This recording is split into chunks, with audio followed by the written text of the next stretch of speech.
Puji Tuhan, syukur kepada Tuhan karena kasih-Nya yang melimpah di dalam hidup kita. Setiap saat Ia melayakkan kita mendekati tahta kasih karunia-Nya. Dan pagi hari ini kita akan bersama-sama merenungkan kebenaran firman Tuhan. Kita akan membaca bersama-sama di dalam 1 Petrus pasal 2 ayat yang ke-24 dan ayat yang ke-25. Ia sendiri telah memikul dosa kita di dalam tubuh-Nya di kayu salib, supaya kita yang telah mati terhadap dosa hidup untuk kebenaran. Oleh bilur-bilurnya kamu telah sembuh. Sebab dahulu kamu sesat seperti domba, tetapi sekarang kamu telah kembali kepada gembala dan pemelihara jiwamu. Puji Tuhan, kita baca tadi bersama-sama dikatakan bahwa Yesus Kristus, Anak Allah, rela turun ke dunia, menderita, merasakan apa yang dirasakan oleh umat manusia. Itu semua karena kasih-Nya yang besar dalam hidup kita. Dikatakan dalam pembacaan kita bahwa Ia sendiri telah memikul dosa kita. Jadi sebenarnya Dia, Yesus yang tidak berdosa, dijadikan berdosa karena kita, umat-umatnya, karena Dia mengasihi kita sehingga dosa manusia ditimpakan kepadanya.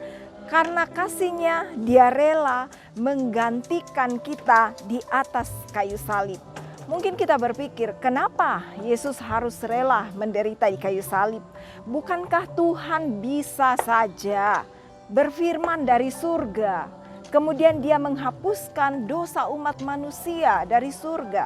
Tetapi kenapa Yesus harus rela turun ke dalam dunia? Ya, itu adalah bukti cintanya kepada kita, bukti kasih-Nya kepada kita. Dia datang menjadi teladan, rela berkorban bagi kita. Dia tidak hanya berkata dari surga, "Hai anak-anakku, aku beserta engkau." Tidak, tetapi Dia turun dari sana, ikut terlibat dalam penderitaan manusia, dan ketika Dia berkata, "Aku bersama-sama dengan engkau," Dia benar-benar hadir di tengah-tengah dunia ini menyertai umat-umatnya. Dikatakan dalam pembacaan kita, karena kasih-Nya Dia rela menggantikan kita di atas kayu salib. Bapak, Ibu, Saudara, sebenarnya harusnya kita yang dihukum karena pelanggaran kita. Orang banyak bertanya, kenapa orang lain yang berdosa, Yesus yang harus menanggung hukumannya? Disitulah keadilan Allah dan kasih Allah bertemu di atas kayu salib. Kenapa? Keadilan Allah di satu sisi bahwa orang berdosa itu harus dihukum.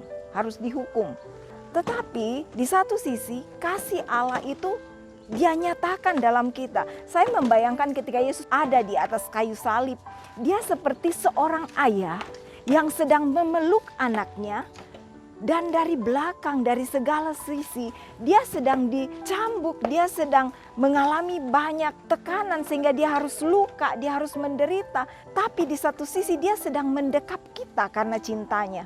Bapak, Ibu, Saudara, masih tegakah kita berkata bahwa Tuhan itu tidak baik? Bahkan kadang-kadang ada doa-doa kita yang mungkin digantikan dengan yang lebih baik, tidak seperti keinginan kita. Kemudian kita berkata, saya tidak mau lagi dekat sama Tuhan. Buktinya apa? Bukti cintanya yang paling besar bagi kita, bukti kebaikannya yang paling besar dalam hidup kita adalah Dia rela menggantikan kita di kayu salib. Sehingga tidak ada alasan lagi bagi kita untuk berkata Tuhan itu tidak baik. Dia selalu baik di dalam hidup kita. Yang kedua, dalam pembacaan kita dikatakan Dia menggantikan kita supaya kita ini hidup di dalam kebenaran. Ketika Dia sudah menggantikan kita, Yesus berkata dalam ayat yang lain, "Berhenti, jangan berbuat dosa lagi. Pakai tubuhmu menjadi senjata kebenaran." Ayat lain berkata bahwa biarlah Kristus yang makin bertambah-tambah dan kita yang makin berkurang-kurang. Biarlah hidup kita ini kita pakai hari demi hari. Kita pakai hidup kita untuk memuliakan Tuhan. Puji Tuhan.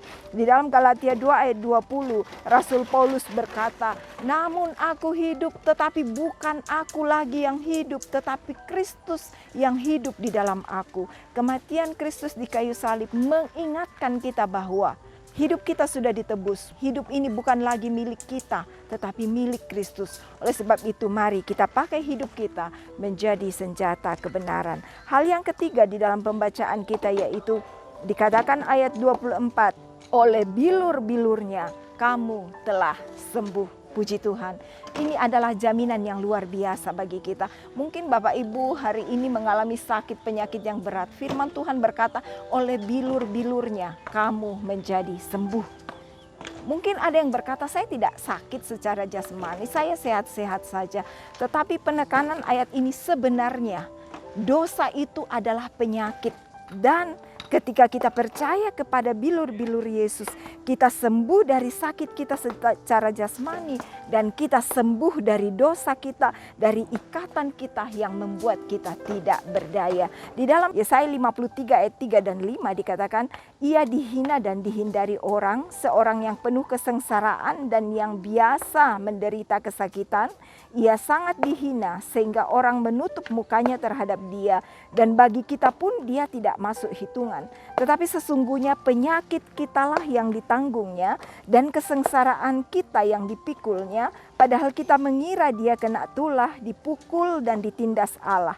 Tetapi dia tertikam oleh karena pemberontakan kita, dia diremukkan oleh karena kejahatan kita, ganjaran yang mendatangkan keselamatan bagi kita ditimpakan kepadanya, dan oleh bilur-bilurnya kita menjadi sembuh. Oleh bilur-bilurnya kita menjadi sembuh. Bukan hanya sembuh dari penyakit jasmani, tapi juga dari penyakit-penyakit rohani, dari hal-hal yang mengikat kita, termasuk ikatan dosa yang mengikat kita. Dalam pembacaan kita 1 Petrus 2 ayat 25, sebab dahulu kamu sesat seperti domba, tetapi sekarang kamu telah kembali kepada gembala dan pemelihara jiwamu. Puji Tuhan, dulu kita sesat seperti domba yang tidak tahu jalan pulang.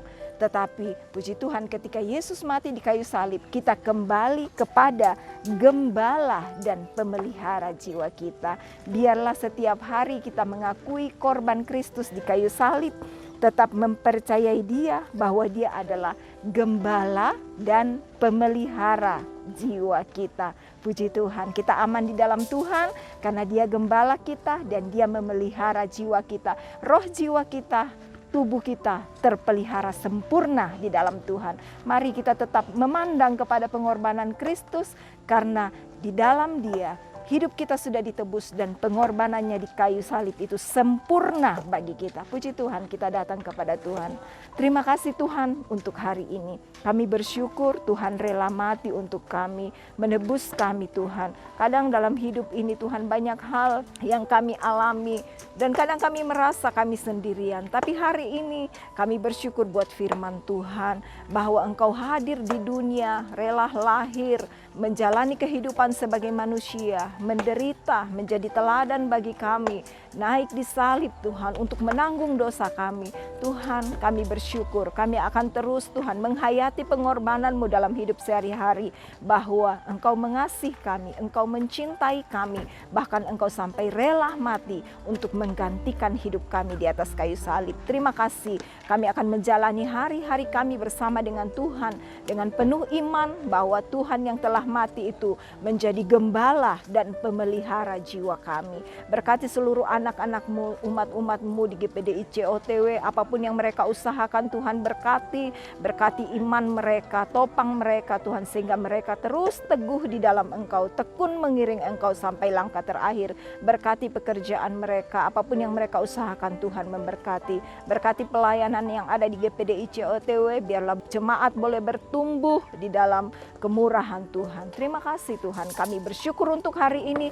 Kami percaya hari ini penuh mujizat, hari ini penuh kemenangan, hari ini penuh sukacita, dan kami akan melangkah bersama dengan Tuhan di dalam nama Tuhan Yesus Kristus. Haleluya, amin.